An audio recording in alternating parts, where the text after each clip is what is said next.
Good morning friends. आज हम एक टॉपिक पर चर्चा करने जा रहे हैं। जैसा कि हम कल बताए थे कि होम्योपैथ के बारे में और भी जानकारी देंगे। तो होम्योपैथ किस सिद्धांत पर काम करता है और होम्योपैथ का क्या खुराक होना चाहिए और होम्योपैथ कितना फायदा करता है और कितना नुकसान करता है, इसके बारे में जानें।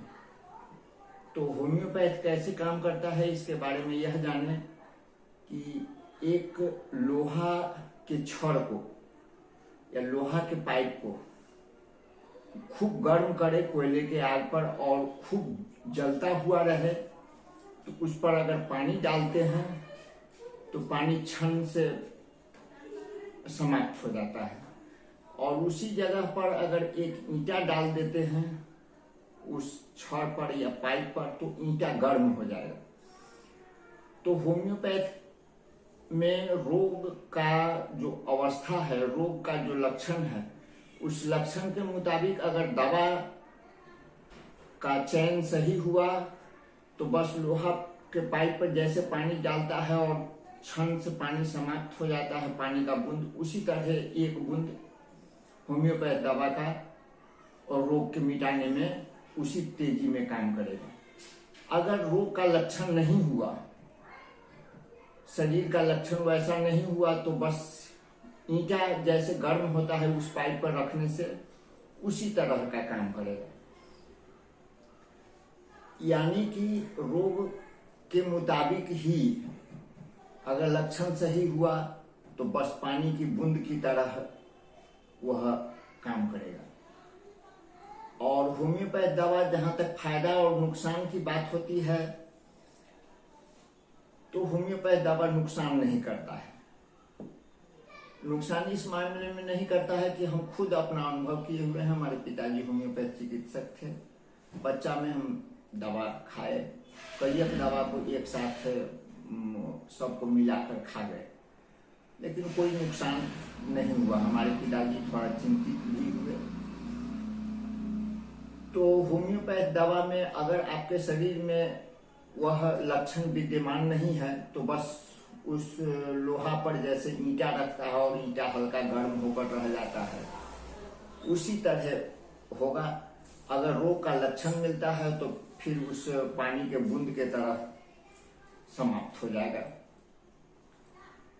अवशोषित कर लेगा। यानी शरीर का अगर अवस्था और शरीर की स्थिति जलता हुआ लोहे के तरह है, रोग की अवस्था, और रोग शरीर का रोग यह चाहता है कि अब दवा मिलना चाहिए, तो ऐसी परिस्थिति में सही दवा का चयन हुआ तो तुरंत काम करेगा। अगर दवा का गलत चयन हुआ तो जैसे ईंटा गर्म होता है उसी तरह गर्म होकर रह जाएगा। और जहां तक रोग के खुराक की दवा की खुराक की बात है, तो दवा का खुराक जो है सो जिस रोग का अवस्था हो उसके अनुकूल और रोग की तीव्रता हो उसके अनुकूल ही दवा दिया जाए। रोग अगर हल्का सा तीव्र है तो 30 पोटेंसी दे, थोड़ा ज्यादा है तो 200 दे, काफी तीव्र अवस्था में है, उग्र अवस्था में है, काफी पुराना भी हो चुका है और रोग का अवस्था काफी बढ़ा हुआ है, तो वैसी जगह पर 1 10 उच्च शक्ति की दवा दी जा सकती है तो फायदा करेगा। अगर रोग का दवा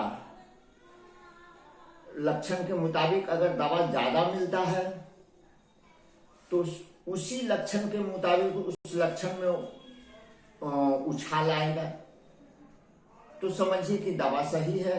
अगर उछाल भी आता है तो फिर वह कृत्रिम रोग को, प्राकृतिक रोग को कृत्रिम रोग खड़ा करके, यानी एक पहलवान को उससे बड़ा पहलवान खड़ा करके और उस पहलवान को समाप्त किया जाता है। विष ही विष को काटता है। समान लक्षण हो और समान अवस्था हो, उस अवस्था के मुताबिक ही दवा का चयन होना चाहिए।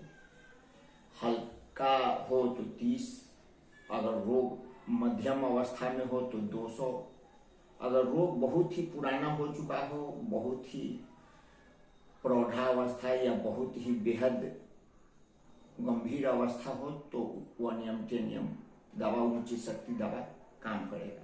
नहीं तो फिर वह जान ले कि पुनः चर्चा करते हैं कि लोहा के पाइप पर जैसे ईंटा रख दिया जाता है और ईंटा हल्का गर्म होकर रह जाएगा, उसी तरह से है। अगर रोग का लक्षण सही है और दवा का चयन सही है तो पानी के बूंद के तरह छनाक से रह जाएगा और बीमारी समाप्त हो जाएगी। तो और आज हम यही चर्चा किए हैं, जो दवा का खुराक कितना होना चाहिए, दवा किस अवस्था में देना चाहिए और रोग फायदा करता है या नुकसान करता है रोगी के शरीर में, वह हम बताए हैं। जो अगर गलत दवा का भी चयन हुआ है तो नुकसान नहीं पहुंचाता है। रोग की अवस्था का चयन करते हुए चिकित्सक, डॉक्टर रोग के शक्ति का चयन करे।